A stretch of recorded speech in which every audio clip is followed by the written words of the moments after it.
A professional counselor in the Dallas area is growing in popularity for his treatment methods. How do you talk to kids about terror? And with social media and television, it's everywhere, and it's unavoidable for kids. Rusty Lozano is the founder of the Center for Biofeedback and Behavior Therapy. He's also been nationally recognized for his work with brain mapping. He's created a gym to work out the mind.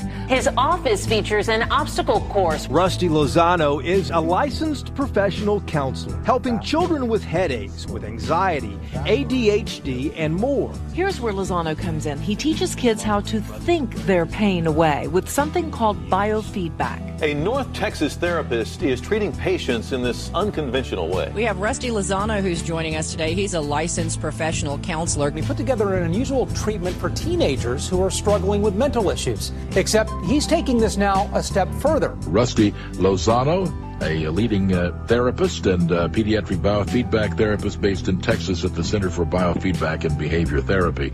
And Rusty, thanks for being with us tonight. Rusty Lozano, a father of 4 and also a professional counselor in Texas, says it's all about being a credible resource to your children. The Therapy Hour with Rusty Lozano, your dedicated resource for mental health news, views, and tips you can use. Brought to you by the Center for Biofeedback and Behavior Therapy in Addison, Texas. And now, here's Rusty. Good afternoon and welcome to the Therapy Hour. I am your host, Rusty Lozano. You know, I was listening to this segment, the intro to the show, and it talked about thinking your pain away. And that was a news story that Channel 8 did on our center about how thoughts can provoke a physical manifestation. So if you overthink a situation, then it can actually create more an exaggeration or exacerbation of your symptoms. So in the case with headaches or in the case with anger, anxiety, depression, you're consistently bombarded with thoughts that replaying in your mind that, well, these are my circumstances and I'm not very happy. And then the offset of that, the behavior is that you're usually experiencing avoidances, sadness, anger. That's frustration tolerance. Or it's stinking thinking. It's also just a concept of just continuing to exacerbate and make some things worse by just continually entertaining the idea. The other day, I had a little girl in the gym, and she was actually – we have this indoor obstacle course at my center. And so what we do is we actually have a clinic portion of our practice where we treat and teach calm down skills, relaxation strategies, breathing techniques, body techniques, ways of actually controlling your body. And then also there's an education component of, you know, what do I do with my thinking? How do I train my thoughts in order not to overthink circumstances and make them worse? So I had a little girl in the gym. And, you know, it's designed to be tough. There's this indoor system of swings with flashing lights, fog machine, and music. And so it's designed to overwhelm the senses. And so what we're trying to do is exacerbate or create like an issue where it's hard to think, it's hard to manage your emotions, you get really frustrated. And so there was a little girl that was in there who's just kind of wailing. She's screaming, crying, having a really difficult time trying to maneuver through the obstacles. And so I call that getting bit by this place, you know, because there is no goal. There is no trophy at the end of this task. It's actually just a place where I can test out to see if they can actually use their techniques on the fly or if we need to go back into the clinic setting and revisit the strategies. And so here she was getting really upset and trying to walk her through her techniques. And so this is one of those situations where she had tears coming down her eyes and was really upset because she could not make the connection from one swing to the other. And so she was really upset. And so we went back into the room and we revisited the whole concept of how she was really overthinking this. And so the frustration levels went really high. So, it's a topic that's actually, we hear about this all the time. Frustration tolerance, anger control, stress management, working under adverse circumstances, waking up for a 9-to-5, school, homework, projects. So, I watch a show on Discovery Channel. You ever watched Naked and Afraid, McRae? And it's a really cool program that actually puts these survivalists in very peculiar situations, and I really enjoy watching it because it's the epitome of what I like to spend my time on, which is how thinking about your circumstances can affect the outcome, and it can actually affect how what your emotional state's going to be at any given moment. And can people provoke reactions from you? Can circumstances trigger your emotions, and how well can you manage them? So I have brought another guest on from the show. His name is Shane Lewis, and he's one of my favorite contenders. He and EJ Schneider and Jeff Jausch, these guys are pretty hard-hitting contenders. But what I'd like to do is visit with Shane about his experience, because he actually has an interesting past, and he's going to spend some time with us about a book that he's written that kind of talks about where he's been and what he's been through, what he's endured, and then now he's actually how he's forged and refined himself to become a survivalist. So what I figured we do is bring him on the show and just go ahead and not worry about segments. Let's just kind of flow with this and kind of have a conversation and pick his brain a little bit. So Shane Lewis, are you there, bud? Yeah, I am. Thanks, Rusty, for having me on. I appreciate it. Absolutely. I mean, you and I had a really interesting conversation on the way to the show, and I was like, dude, I wish we were recording this, because it was just an amazing concept and insight into how the frustration tolerance actually, it goes beyond just a day-to-day circumstance like in a survival situation, but how this can be translated into everyday life. And so you and I actually picked up this conversation, and it was really interesting. So I'd figure, if we can actually see if we can recreate that here and talk to a little bit about what your experience was on the show. So what was it like for you to, first of all, kind of let's tell the listening audience like what the show was about. Can you kind of give us a little bit of information about that? Yeah, I think, the concept is amazing. That's why I wanted to be a part of it. It's new. It had never been done before. And it's not so much about the nudity. It's about stripping away all of your facades and your images and your ego and everything. Because when you're standing out naked somewhere and you're in the middle of nowhere and you're standing next to someone that you've got to try to figure out how to communicate and work with that person on the fly, there's a lot of challenges that come out of it. And so that's what I really appreciated was you've got nothing to rely on except for your own skill set, and I'm not talking about, fire starting and things like that. I'm talking about your emotional and your physical skill set to be able to handle the bombardment as you set up in your gym, so to speak, that is about to happen to you for the next set period of time. Mm. And, and that there are a lot of unknown circumstances when you're in a situation like that. You can't really plan for things like that. You can't really plan for the things that you endured. Because you have no food source, you have no water source, you're naked, you're in the elements, and so not only do you not have any sort of instructions or you have one tool, but then you also have to kind of figure out, okay, how do I get my basic necessities? Yeah, that's the biggest thing, and I think it's something that people don't understand a lot because you don't realize what your basic necessities are until you don't have your amenities anymore. And then you have to reevaluate the situation and be like, wow, I can't do X, Y, and Z. So how do I get, ABC done, So that's planning, right? And it's really hard to plan. Like right now, there's a Cure concert in Dallas tonight. And, nice. And everybody's planning for it. And, wherever we're going to go, you have to be at a certain time. You have to correlate your rides and you can predict what's going to happen. But you don't have some of those. You don't have that basic prediction ability. You just know your immediate surroundings and what needs to be done. So I'm sure that you're being bombarded by a lot of different thoughts and a lot of different ideas as far as like what's the first step? What do I do? So what did you do? What in your let's go to your very first show, because you were on 2 series with Discovery Channel. You were on one of the first shows that ever aired. And also, you were in this XL series where, now there was more than one player. So usually the show is just one individual, one pair, one male, one female. What was that first show like for you? It was a lot of fun. It was an environment that I was actually excited to be in. I did not know my location prior to, being sent out there, just, days ahead of time. But once I found out what it was, I was very excited to be in that environment. I was excited to meet someone who, would be, someone who could challenge and push themselves, because obviously you wouldn't be involved in this unless you could push yourself, unless you were somewhat self-aware of, what your skill set is and things like that. So I was hoping to meet, make a lifelong friend and have all this amazing fun and, and enjoy the environment that I was in. So it was very nerve-wracking a little bit, but I thought I was going to have fun. I'm like, I'm going to push myself. I'm going to challenge myself. I'm going to be doing something completely out of my element. I'm out of my comfort zone. Sure. Why not? So the idea is that you were actually looking forward to an idea that you had about the show and the way it was going to roll, but then I'm sure a lot of things didn't turn out the way you actually thought.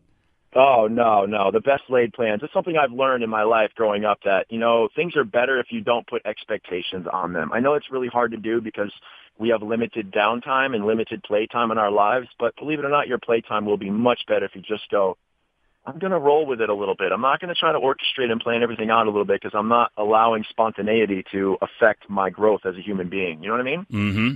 And you know what? And putting expectation can also lead to failure. We're going to take a quick commercial break. We'll be right back after these messages.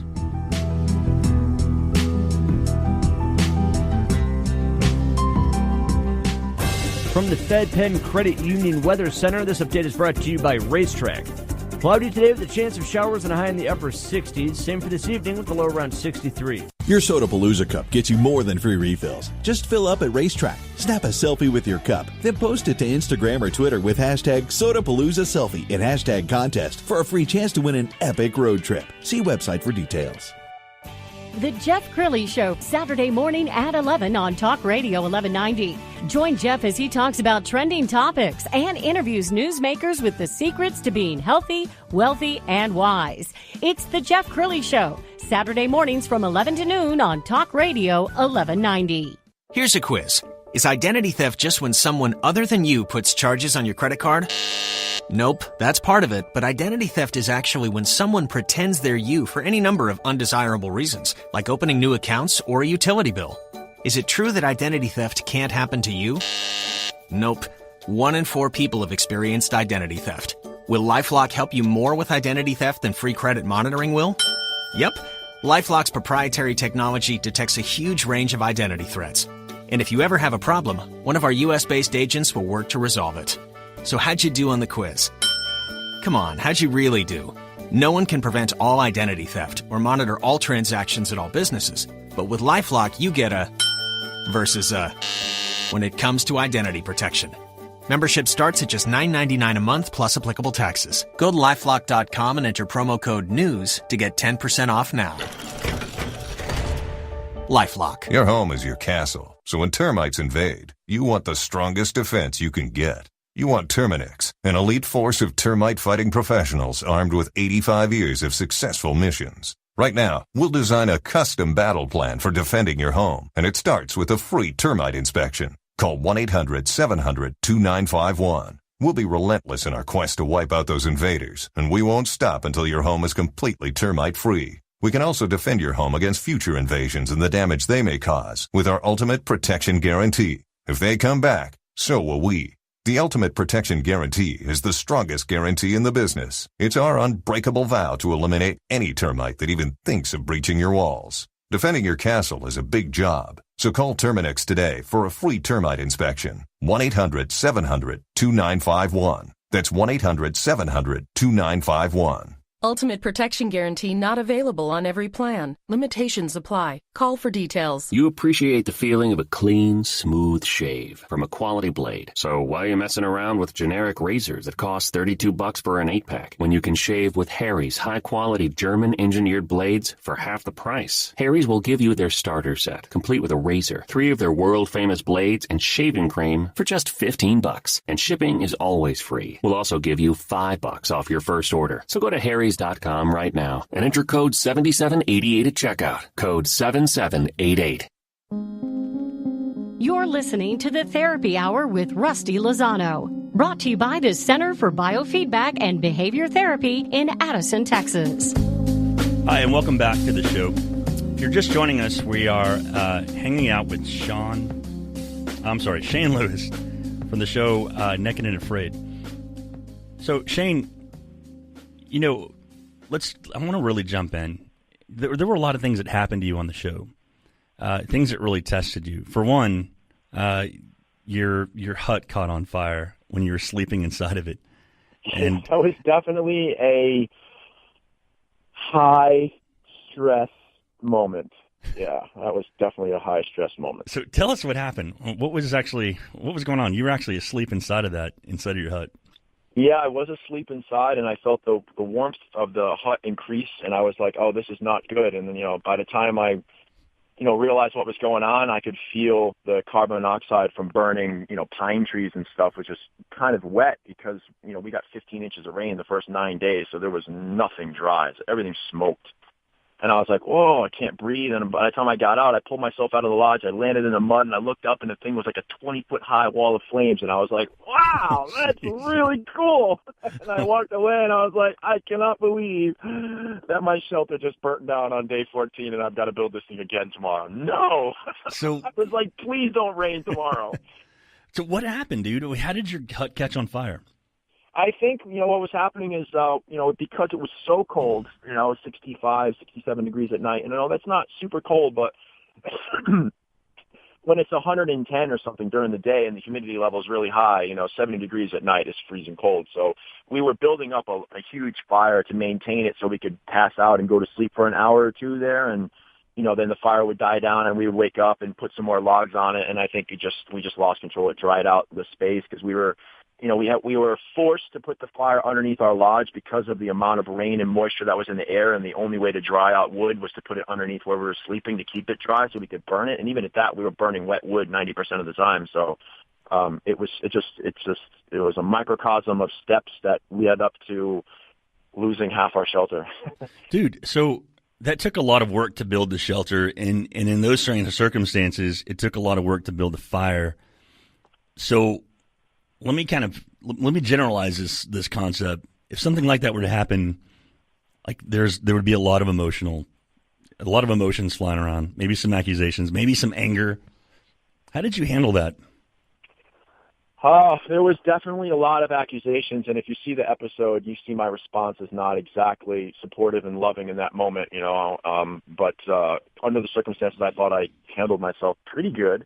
I was very upset, and I couldn't attack my teammate. The circumstances are difficult for both of us, and so I made my comment in frustration about how frustrated I was and angry I was about the situation, but attacking my teammate wasn't going to make her help me rebuild the lodge tomorrow, and realizing that it's now we're 2 weeks into this. We're not getting the kind of protein that we had on day 2 and 3 in my system to be able to build another lodge. I was like, if I tear her apart right now in my anger, I'm going to lose her for the next 7 days, and I still need her at some point in the future to help me get through this, So I was like, I'm not going to take her apart. It's not 100% her fault. As frustrated as I am about the situation, it was not going to benefit either one of us to escalate it, So that's what I was thinking about.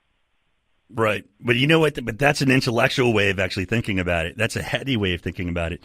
But in the moment, like, what did you do? How did you? I cussed her out. I yelled at her. I screamed.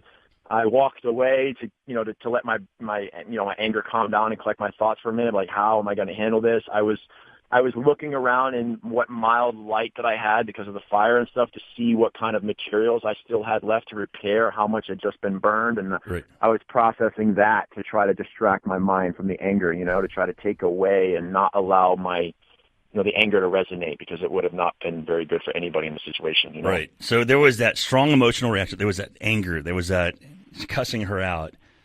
And then, that's the emotional reaction. That's getting bit by the circumstances, right? Correct. Yeah. So your coping mechanism at that point then was to walk away, was to regather your thoughts? She asked me a question on the diary camera, and I'm literally like, I don't care. And I just walked away and sat like 20 feet away and put my head down like, I can't believe this just happened to me. Right. But, so that was your process. You cooled yourself down.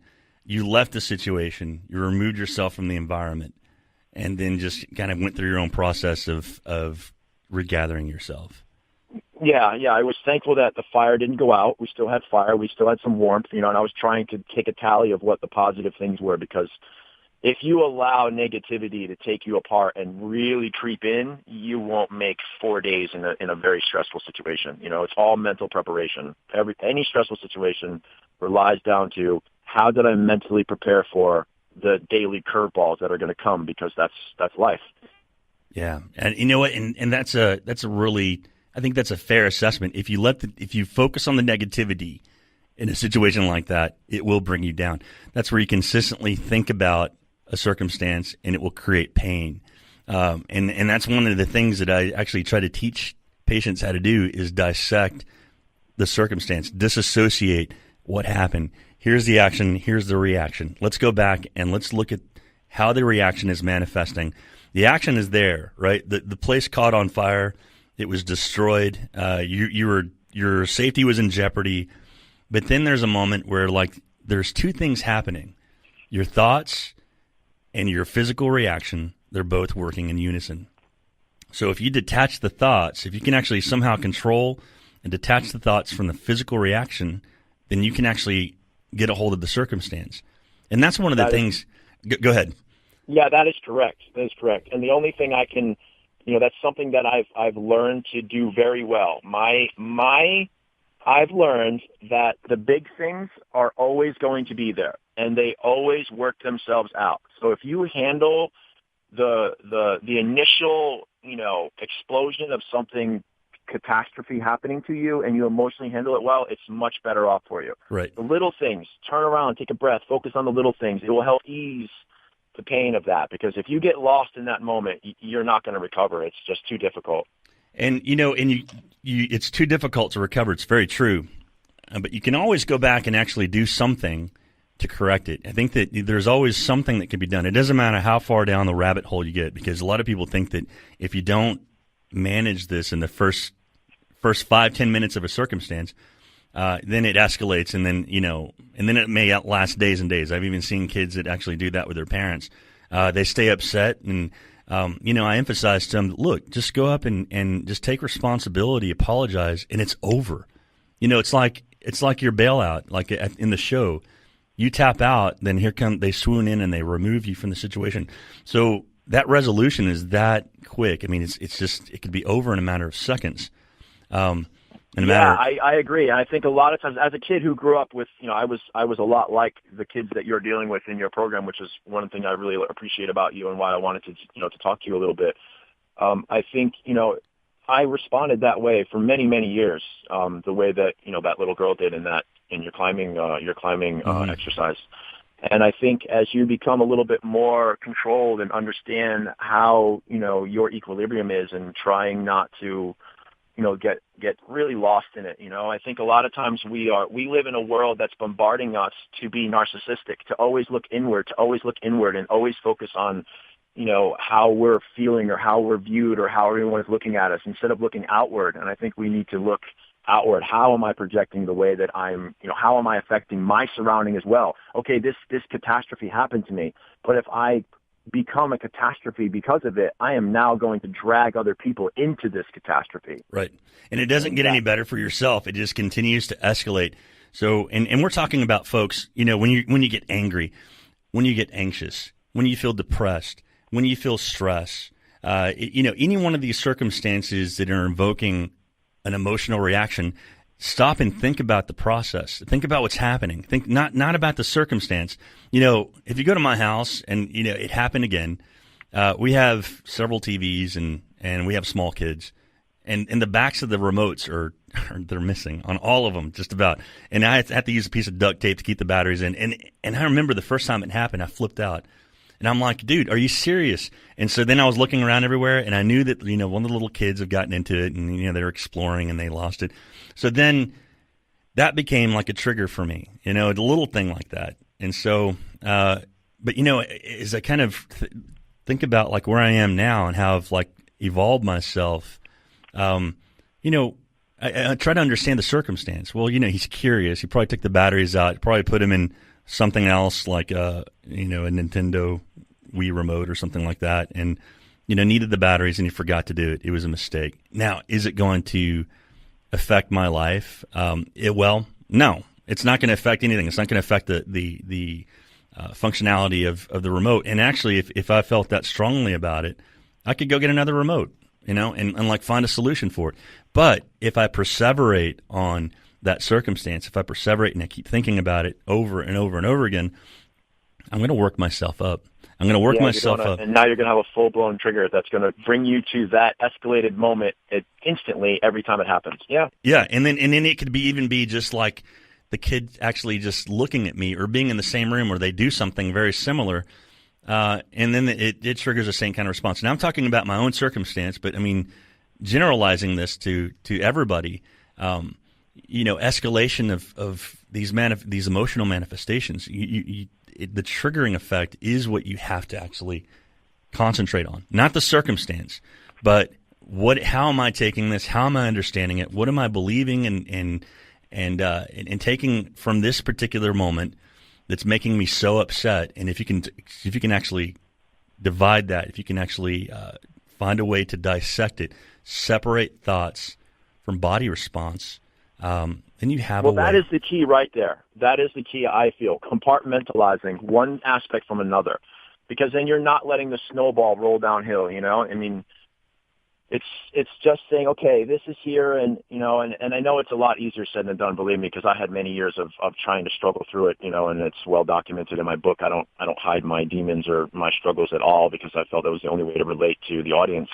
But I think we just need to not snowball, compartmentalize and say, okay, this happened and it's not part of this, and no, it feels like this and it may apply this emotion, then I just have to try to focus on something other than compiling one moment into 5 moments, Yeah, absolutely. And feeling like you're a failure just because I think a lot of times we are defensive with our acceptance of culpability for our own behavior because of some failure aspect. Fear of failure, fear of rejection, fear of, not looking secure or confident, and I think that's a big problem. None of us are confident. None of us are, fearless. None of us are secure in anything that we have. Life is too fluid for that. And I just think the more that we begin to recognize and acknowledge, my own fallibilities, the more patience I have for catastrophes that happen, because ultimately it's just another fallible moment. A catastrophe is just a fallible moment on some way, shape, or form. So if we're aware of our own fallibilities, I think we'll be much more patient when the other ones come. That's just how I view it. Beautiful statement. We're going to take a quick commercial break. We'll be right back.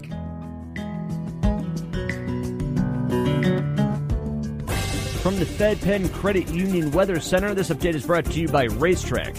Cloudy today with a chance of showers and a high in the upper 60s. Same for this evening with the low around 63. Your Sodapalooza cup gets you more than free refills. Just fill up at Racetrack. Snap a selfie with your cup, then post it to Instagram or Twitter with hashtag #SodapaloozaSelfie and hashtag contest for a free chance to win an epic road trip. See website for details. We all know that spring showers bring flowers. You went to elementary school, you learned that one. But do those spring showers make you regret not cleaning out your gutter? The last good rain we got, did you hear that familiar sound of the water lapping over the gutter and splattering on the ground outside your window?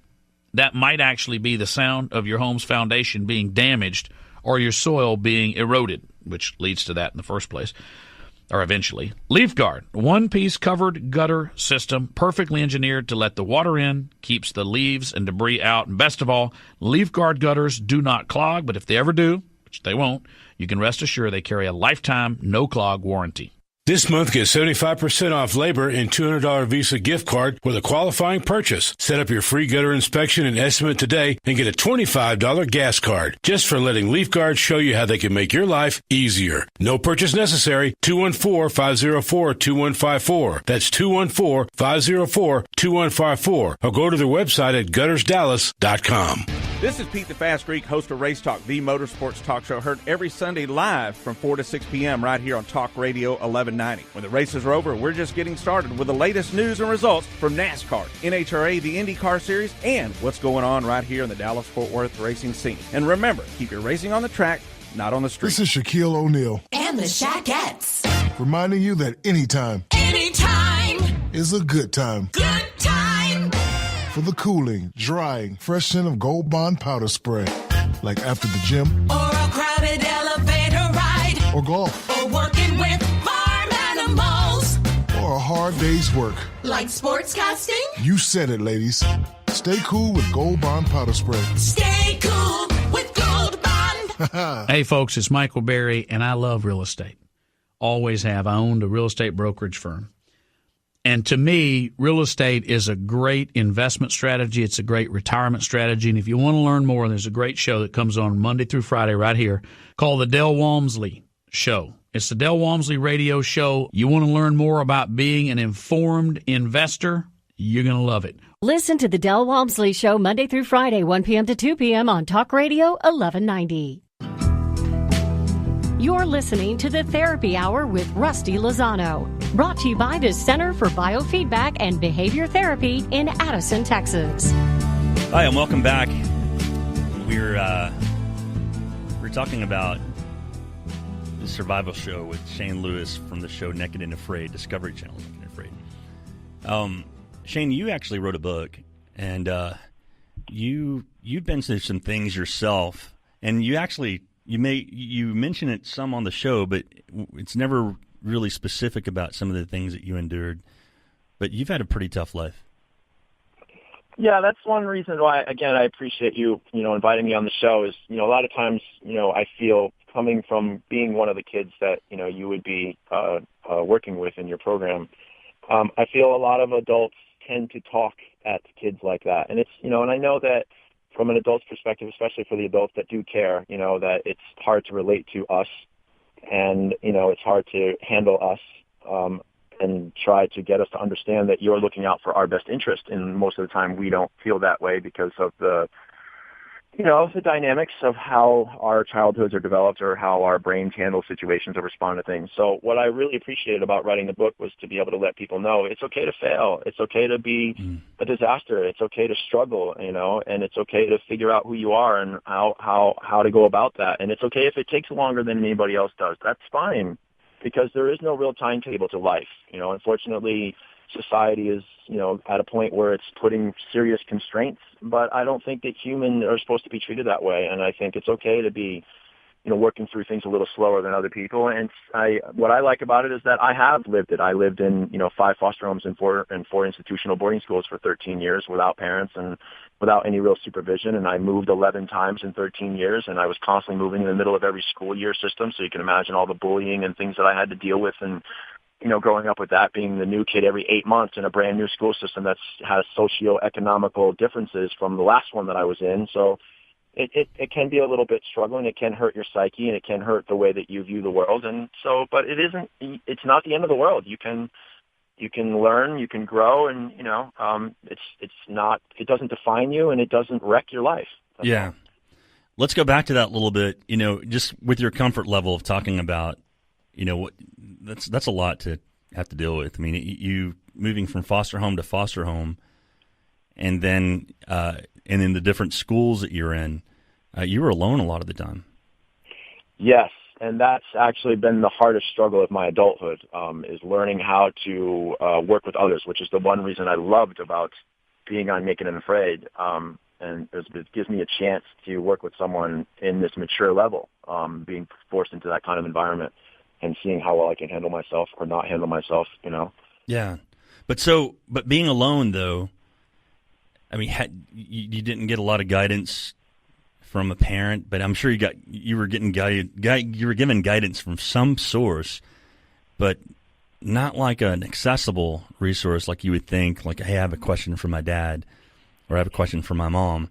So yeah, what I got a lot of mandated direction about how you should be handling things. And unfortunately, after a certain period of time, I didn't trust anyone enough to ask them anything, because when you get bounced around the system in this particular manner, everything you say or do or look or expression is being psychoanalyzed so that they could try to figure out what's wrong with you. So at a certain point, you start behaving completely differently because you're just tired of being analyzed, Right. So there's no way for you to be really genuine. So how do you grow as a person when you're just always faced with like, well, I have something I'm struggling with, which all individuals, all kids do. It's a normal part of life. But then like you feel Like anytime that you were bringing something up, you felt like you were being judged and like something was wrong with Yeah, you? being judged. Yeah, like if you bring a question up like, hey, I'm feeling this way, and they go, wow, why does it make you feel that way? How does it make you feel that way? Yeah. How do you think you're going to respond to that for the rest of the week? And you're like, oh, you're analyzing me. No, that's not why I asked you that question. Oh, this was pointless, Yeah, yeah. And you know what? And then that whole And concept. I'm not saying it's right or wrong, because the struggle is very difficult for you in your situation, because you're dealing with kids who have already desensitized themselves to, any adult. I mean, I'm not all of them, but I'm sure some of them. A lot of them have, point, yes. correct? They really have. Absolutely. Yeah, they're already at that distrust level, and so that's a very difficult barrier to break. I think if you just, if we just try to teach them that they're not failing, they're not failing, and no one wants to fail. I don't care. Even Damien doesn't want to fail as a child, So if he feels like he's a failure, then he's going to continue, to behave that way if that's his only reinforcement. Does that make any sense? Yeah, no, it certainly does, and I think that seems to be a recurring theme is the whole concept of failure, and then you've spent your life actually testing and forging yourself to be able to rely on yourself, which is a really noble strength. It's a noble quality. And then I appreciate that. Yeah, that's it's very admirable, dude. I mean, mean, the whole story is very admirable, and and you were tested, and then you put yourself in these situations to see how well you can actually manage through them. And so you were in a situation, excuse me, you were in a situation in the XL series where you were in a camp full of girls, and they weren't very nice to you, and so. There's a lot of things that could have played out. I mean, you could have obviously cussed them out. You could have obviously, insulted them or criticized them or fired back or attacked them, back with your words. But you actually chose to remove yourself from that environment. And I think that's and you were saying that like you removed yourself, and then later on, like you were doing fine all by yourself, and then you were found by two other players on the show, and then you guys developed your own little village, right? Yeah, we're very, very close. I mean, me, Jeff, and EJ, we literally speak daily. I don't, we have a very, very tight bond. We have a very good relationship. I just wanted to point out one thing about one of the motivational reasons for me leaving the girls on XL. There was some bullying aspects that were going on there. I don't really want to get into too much of that because. We can complain about things that are going on around us, but ultimately we are still culpable with how we handle the situations that are going on around us. Exactly. People can smack me in the face, but if I don't punch them back in the mouth, then they're I'm going to walk away and laugh. I mean, that's an extreme example. I'm just giving an example. No, right. So one thing that I noticed was that the two females that were my teammates, they were having such a good connection between them, and they were having so much fun together after like day 3. Mm-hmm. And I was like, you know what? Every time that I, was around them, because I had my own things to do, and I'm in a foreign country, and it's well documented. I've traveled to 76 different countries, so exploring another country is fun to me. So I spent my time exploring this environment that I've never been in before, and I would come back and I could feel the animosity. So one of the reasons that I left, I didn't so much have to do with the bullying aspect. It was about removing myself from the situation. The way that we interacted together was not healthy. They interacted healthy together with themselves, but when I got there, it was around them, it wasn't a healthy situation. So I decided, look, they're having a great time and I'm ruining it. So let me remove myself from the situation and they will have a great experience. And at the end of the day, they will say, wow, for 12 days that Shane left us alone, and he was alone for those 12 days, we had a great time. We were able to develop this bond. So even in that moment, I was looking, not just for my own selfish perspective, but I was also looking at somebody else's experience and trying to make their experience as best as I could, even under the circumstance of being bullied by those particular people. That's something I think got lost with everything that was going on. Yeah, the fact that you made a judgment call that says, look, they really are just kind of better off without me, and it's a win-win for me to remove myself and then to leave them be Correct. The way that they are. Correct. No more stress, no more pain, no more drama, no more arguing, and then most of us are having a good time now. Yep. That's a pretty big person thing to do because it's very noble because I think a lot of people in those circumstances would try to fight to negotiate, fight to argue and construct a way to make it work. But there are those circumstances sometimes that just doesn't happen, Shane. I mean, realistically, if a kid is trying to make friends and be a part of a group and they keep criticizing, ousting, hurting this individual, then there really is no sense in like trying to conform in a situation that is not healthy. So you do have to make the judgment call and say, you know what, I really am just better away from this. I'm a better person. It's better. It's going to be an all around good thing for them and myself.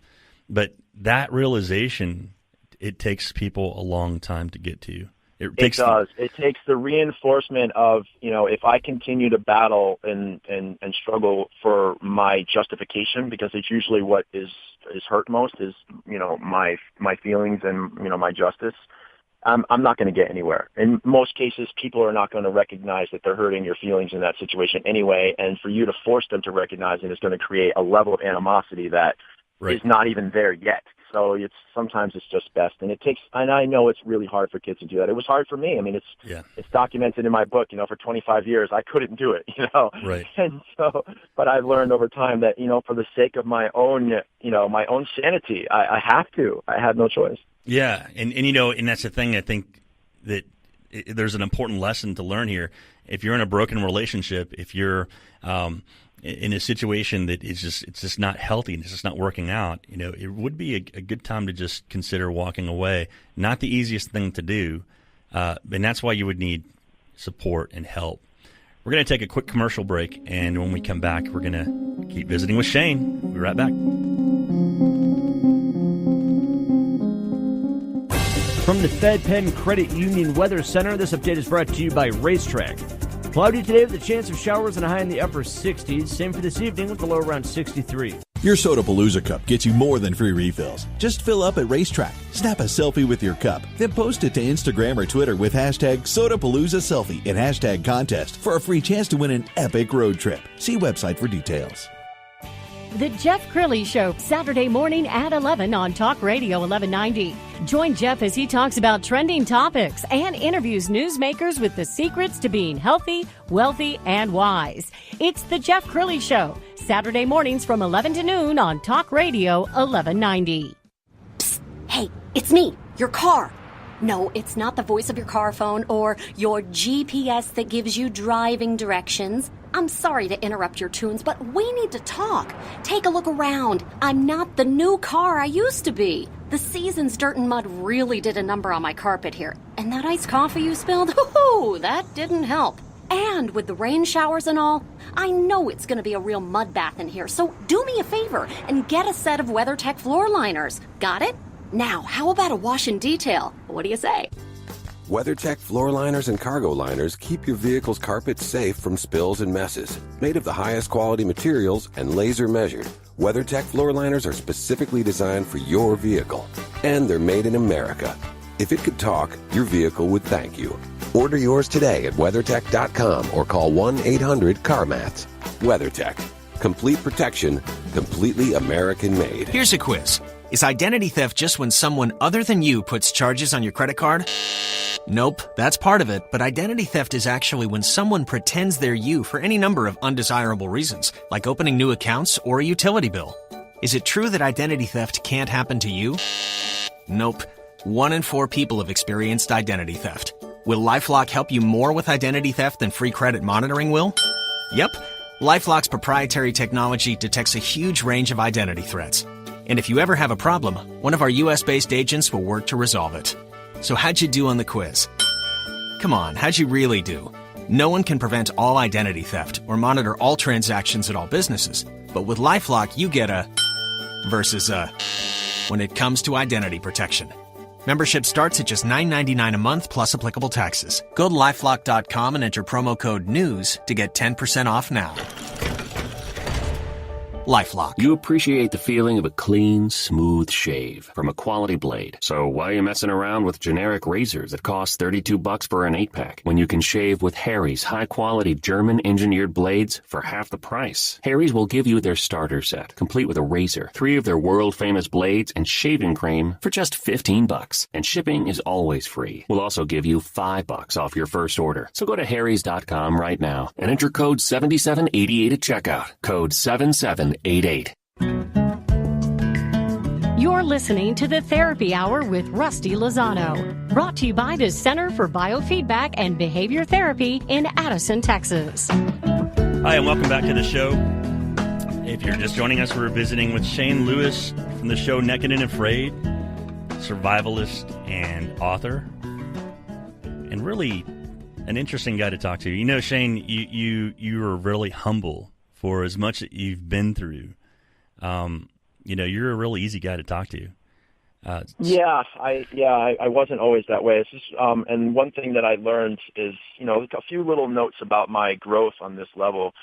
When I realized that my behavior was adversely affecting other people, the way that I felt other people's behavior was affecting me is my decisions, because we make decisions often in our lives and we don't always understand or see the outcome of, you know, on other people's lives, you know, from our decisions. And I started to see negative responses and outcomes from the way that I was treating people. The day that dawned on me was the last day that I started trashing people who were responsible for my life when I was younger. Because as much as I'm angry about how that I grew up, I don't think that anyone who was responsible for my life, my parents, the state of Connecticut, who was my legal guardian as of age of 9, I don't think that their outcome was to wreck my life. I think that they were doing the best that they could, and the curveballs created these ridiculous moments in time that were unanticipated. So once I realized that my behavior was doing that to other people, I had more sympathy and respect for other people that I felt were responsible for my actions. You know what I mean? Yeah, absolutely. And I think that goes a lot along the lines of, you know, somebody has to be ready for change. So that the change comes from within. It's not something that you're being told to do. So somebody who has influence over you, is very influential, can give you insight, and they can say that's something you need to work on, or you need to change that, you know, whatever manner that you say it. But if the individual's not in a place where they can actually see it for themselves, they won't change. Well, this is going back to that. This is a perfect example between season 1 and XL. Because let's just bring up the fire incident we're talking about. My initial reaction was this violent anger response to my teammate, and that's a normal reaction. I mean, that's right, you almost died. Yeah, it didn't translate well to the audience and social media and stuff, and people got the wrong impression of me. Mm-hmm. So I learned. I was like, okay, well, this is not who I am. This is not the kind of person I am. And yes, everyone can react in this manner. So when I had the really difficult decisions that I had to make on XL, I was incredibly calm. Like, no, I'm going to show who I really am. This is my real personality. I'm actually a very mellow guy, even in cataclysmic situations, because I've had dozens of cataclysmic situations happen to me. So there's no need for me to overreact, you know? Right. I mean, but here's the thing. I mean, that kind of visceral response, you'll see the same kind of reaction, whether it be a very intense anger response or very intense fear. If you've had a near miss in a car accident, or if your house was burglarized while you're in it, if you were experiencing anything that poses a substantial emotional stress, then you're going to have one of those strong visceral reactions, and that is like understandable. Yeah, 100% understandable. That's correct. I mean, there's no explaining that. I mean, it's just like that's just kind of the circumstance. But you know what you're saying is that actually caught your eye. That actually identified itself for you to refine and say, you know what, I can't be this way. And it's not the social media that did it for you, but it's you had that insight. You had that clarity yourself at that particular moment that, wow, okay, I need to work on this. And so... Yeah, that's what I said. It's one of the things I talked to the producers about. I was like, wow, can I see more than just the 1 hour? Because I'd like to see more of myself so I can be like, wow, this is how the world is seeing me. This is how I'm responding to situations. I would like to learn more about myself, because ultimately my whole goal is to be a better human being. Right. You know, I mean, I used to be a racist person for many years, you know, and I went to Africa for 3 months, and I've learned how to, grow and appreciate other cultures. And now I'm a very cultured, refined human being who has an appreciation for everybody on the planet. And I'm constantly growing. I'm constantly trying to grow myself as a better human being, which is why I titled the book that, Growing Up, growing up institutionalized to globetrotting. Like, this is the reason why I'm growing up. I'm always growing up. I'm not done growing up. I'm still a human being. I'm still going to make mistakes, but it's okay. And I'm still learning my coping skills and how to handle things better. And that's something I like. I think we're always growing. We're always growing. I don't think you ever stop growing. In fact, science and research has actually shown that the brain is plastic. And this is a concept that hasn't been around very long. But psychoneuroplasticity, and that is that the brain is plastic. So for the longest time, there was the idea that, you have trillions of these neural pathways in the brain as an infant. And so anything that you're going to have an expectation of, or you want your child to have an ability for, you want to expose them to as much as you can so that you keep these neural pathways. But what they've actually found is that the brain consistently is making neural pathways, even at 90. And that's how come you hear about, these puzzles that the geriatric population is involved in learning languages. And it actually, and the offset of that is they can actually slow the development of Alzheimer's and dementia by keeping the brain active, because it's consistently. I would agree. Yeah, 100%. It's consistently making neural pathway connections. So the more that you expose yourself to, the more that you, and in counseling, I remember even in my counseling program at the University of North Texas, there was always an opportunity there to be a part of a counseling component. They actually put you in counseling, group counseling, individual counseling, teach a counseling class, practice counseling. And so every single opportunity that you had to actually be a part of that, you grow. And so, and you could see the people that were uncomfortable with it. You could see the people that can sit there and identify themselves as, I don't have any problems. I don't need this. I don't need counseling. Well, those are the ones that kind of stick out to say, you know what, buddy, I mean, your perception is a little off, because we're all struggling with something. We're not all diagnosable. I mean, let's not go to that extreme, because, I think that the human element, the human condition is what it is, and it existed way before the DSM diagnostical book of diagnosis in psychiatry was ever developed. We could go off for 2 or 3 shows on that subject. For sure. Exactly. I mean, there's a lot of things I disagree with that, for sure. But I really appreciate how you've really evolved yourself, and I admire the show, because I love watching it, because I want to see how they figure things out. But also, you can actually see the emotional state. You can see the bond, and in situations where you're like, okay, forget you, I'm out of here. They're actually forced to talk about it. I mean, not forced, but the circumstances forces, being able to resolve it and see how people do with that. And you can see that, the product of that is that you grow stronger, and you start to develop a bond. Like you said, that you and EJ and Jeff, you guys are really close. That's because you guys shared something together, and you shared this experience, and it's unique, and a lot of people aren't going to understand what you've been through, but you guys do. You've been there, and we had a long conversation the first night we were together. We kicked out the camera crews, and we got rid of our diary cameras, and we laid out in the savannah, and we stared at the stars, and we had a 3.5-hour conversation about how we were going to conduct any kind of differences or slight arguments that we had. And we ultimately decided that we were going to be very humble with each other and have no arguments and none of this petty stuff that was going on, because it was such a big and stressful environment as it is. There's no need to add any more stress from outside socio-political, Yeah. So me, Jeff, and EJ sat around and we talked, and we said, okay, we are going to talk. We're going to resolve everything. We're not going to do anything without consulting and talking about everything that we do first. And every decision that we made, everybody was in agreement on. Yeah. We had no 2-on-1. It was always, let's talk it out. Why do you disagree? Okay, well, let's figure that out. Okay, let's come to this. All right, now we'll come to this mutual agreement on it. And now all 3 of us agree. Good, we got a plan. Now we go. I mean, every single thing that you saw that happened from the moment that me, Jeff, and EJ got together, this was a well-organized, coordinated conversation. This is what we're going to do. This is how we're going to do it.